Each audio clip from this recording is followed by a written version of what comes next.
Hi, this is Cynthia again. This is the last video of the Taking Better Photos with Your iPhone and iPad course. In video number 5, we are going to talk about what I think of as the most difficult lighting situation to photograph. We're going to cover what the camera sees versus what you see, what HDR is and why you need it, HDR versus the darkroom, how you know HDR is turned on, and how HDR images are saved. We're also going to talk a bit about some recent Apple features that make HDR super easy to use. Recently I came across this stock photo.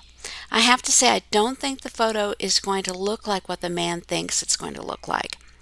The couple is sitting in very bright light and the woman's face is deep in the shadow of her hat. Cameras have a hard time exposing for details in bright light and deep shadows at the same time, at least not without a bit of help.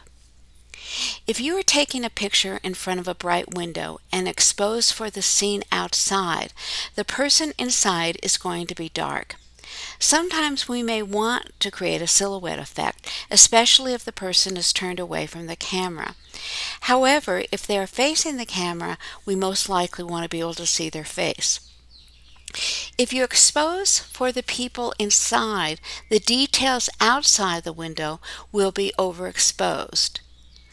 Back in the days when we used to use film camera, we would try to work around this problem by doing what we called bracketing.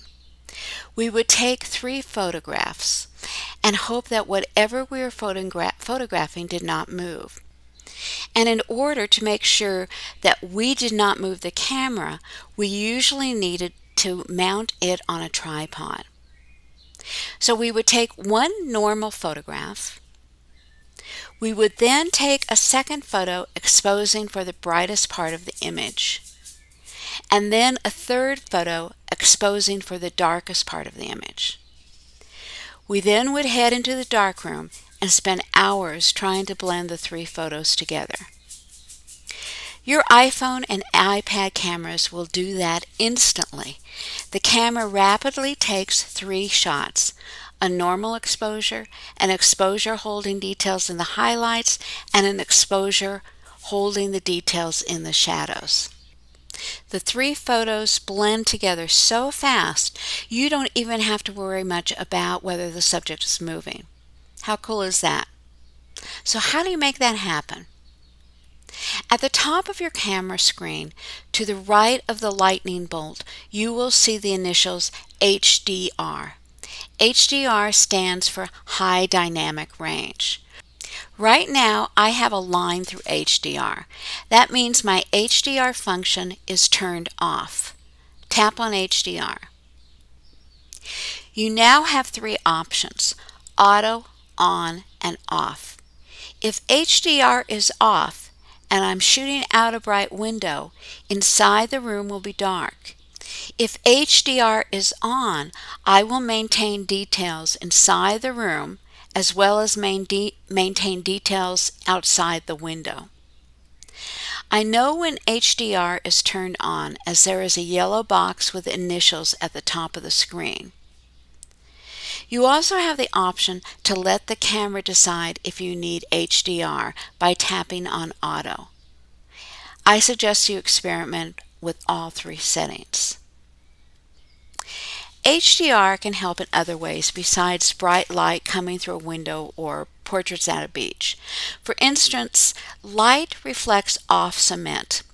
In this image, the bright part of the walkway draws your eyes away from the rest of the garden view. By turning HDR on, I have softened the bright light so there still is detail in the walkway. Now my eye is no longer stopping at the brightest part of the photo, but follows through the archway to the garden beyond. With the release of the iPhone X, HDR was changed. If you look at the camera screens on the iPhone X and later, you most likely will not see the HDR option in the toolbar. So where did it go? What happened to it?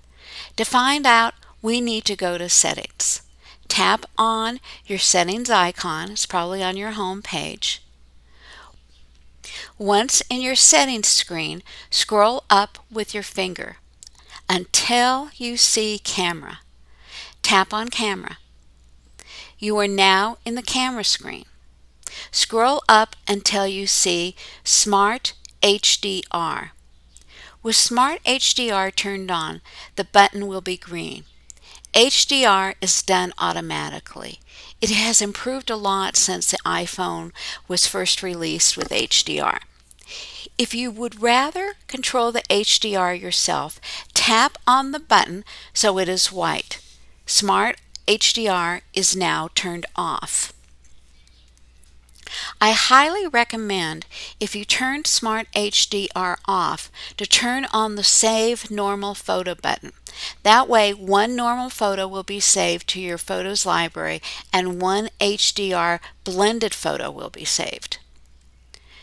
With Smart HDR turned off, HDR is now an option in your camera screen toolbar. Remember that Smart HDR is only available on the iPhone X and later devices. So that's the last video in Taking Better Photos with your iPhone and iPad course. But no worries, there are lots more iPhone, iPad photography tutorials.